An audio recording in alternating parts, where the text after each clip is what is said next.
Pemirsa, kembali lagi bersama Asep Tapib dalam Ngopi. Kita lanjutkan tadi panggilan yang terakhir itu panggilan karena umur kita sudah selesai. Maka tentu saja kita sebagai umat muslim wajib mengetahui tanda-tanda atau apapun yang berkaitan dengan ajal ya. Karena apa? Itu untuk bekal kita juga. Untuk senantiasa kita menyiapkan apa yang akan kita bawa. Begitu kan ya? Betul. Jadi panggilan itu juga ada tanda-tandanya. Betul. Ada ciri, ada yang bisa kita kenali. Gitu. Kita pelajari dan kita bersiap-siap tentu saja. Baik. Orang yang cerdas itu adalah bukan orang yang ketika dia mampu membangun bangunan yang begitu megah, tinggi, artistik, dikagumi banyak orang. Ya, bisa bikin masjid banyak di bisa bikin masjid banyak gitu. Di mana-mana. Itu bukan ukuran bahwa dia adalah cerdas. Tapi orang yang cerdas itu adalah ketika dia ingat dengan kematian, sehingga dia melakukan persiapan menuju setelah kematian. Gitu. Setelah kematian gitu. Makanya kematian itu sebagai panggilan Allah dirahasiakan. Walaupun sudah ada tanda-tandanya, misalnya rambut putih, kulit keriput, gigi berpamitan satu per satu misalnya. Kemudian mata rabun dan lain sebagainya. Ada dirahasiakan oleh Allah. Kapan dia akan meninggal? Nggak ada yang tahu. Di mana dia akan meninggal? Nggak ada yang tahu. Dan caranya bagaimana dia meninggal? Nggak ada yang tahu. Apakah di masjid kah tempatnya? Apakah di rumah sakit kah? Atau sedang sholat? Tapi yang jelas ketika panggilan Allah itu datang, dia akan meninggal pada kebiasaan yang ia lakukan dalam setiap harinya. Itu pasti. Man 'asha 'ala syai'in famata 'alaih. Siapa yang hidup di atas sesuatu, maka dia akan meninggal, akan mati di atas sesuatu itu.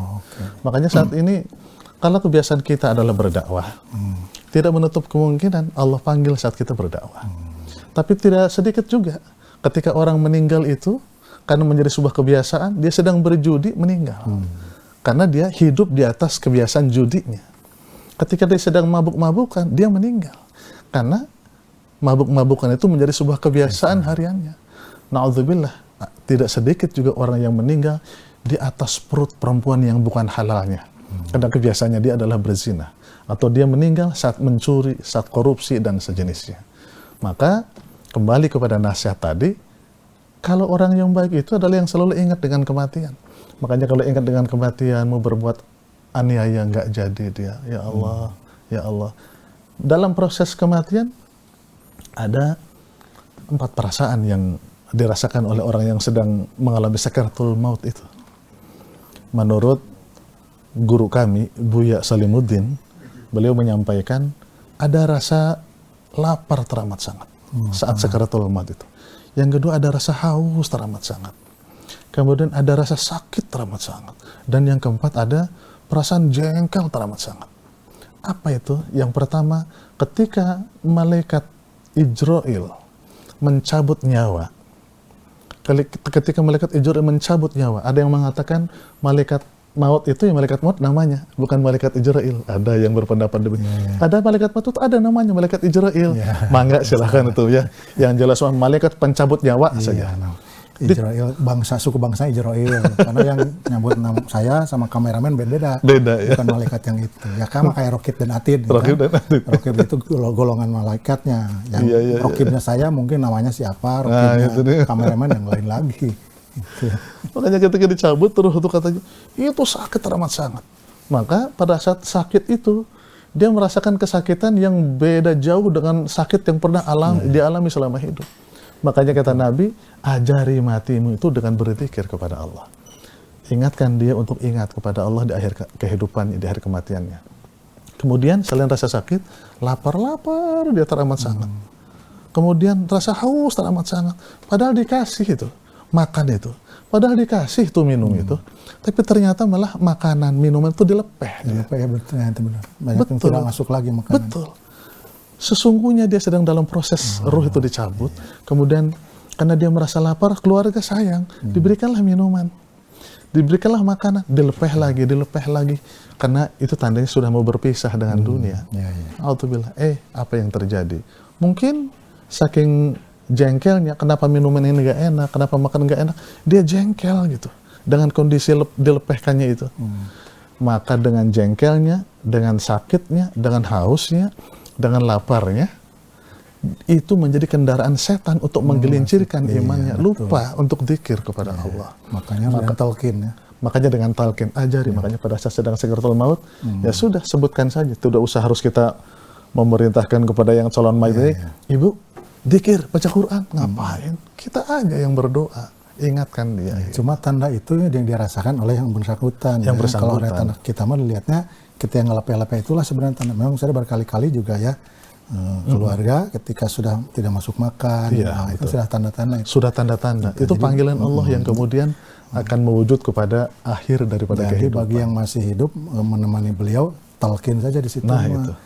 Udah tanda-tanda itu ya. Nah, kalau nanya beliau yang sedang sakarat nggak akan jawab, haus, lapar Nggak akan mungkin. nggak akan jawab gitu ya. Masya Allah. Sebetulnya talqin aja kalimat-kalimat thayyibah gitu ya. Dan pada saat meninggal juga. Pada saat meninggal kan biasanya ada pengurusan jenazah tuh ya, memandikan, kemudian mengkafani, menyolatkan, dikuburkan. Apa yang terjadi setelah dikuburkan itu? Ini luar biasa. Semua orang yang meninggal itu akan minta dikembalikan, meminta kepada Allah, untuk minta kembali ke dunia, untuk berbuat baik ya. Untuk berbuat baik. Dan padahal tidak akan berikan lagi. Baik, pemirsa, ya, tadi kita pelajari ya tanda-tandanya. Nah, bagi yang hidup, kalau ada keluarga sudah makan dilepeh, minum dilepeh, dikeluarin, itu tanda-tandanya ya sudah mau selesai ya. Dan menurut keterangan tadi yang bersangkutan sedang merasa sangat haus, sangat lapar dan sangat jengkel. Dan di situ sedang terjadi peperangan ya. Dan setan amat sangat mudah untuk masuk menggelincirkannya. Sehingga tugas kita yang masih menemani beliau wajib mengantarkan beliau dengan talqin ya. Semua dengan kalimat thayyibah termasuk tauhid aja ya. Ya Allah Allah Allah saja ya, supaya diikutnya mudah, jangan la ilaha illallah, karena kalau la ilaha pas dia bilang la, nah bahaya. Nggak nyampe. Allah saja Allah gitu ya. Tapi Allah Maha tahu kan, walaupun dia meninggalnya saat nyebut la, niatnya kan la ilaha illallah gitu. Dan jangan takut, pokoknya berbuat baik saja, antarkan mereka ya, sehingga kita tidak ditinggalkan oleh keluarga kita dalam keadaan tergelincir. Jadi kita juga harus membentengi ini.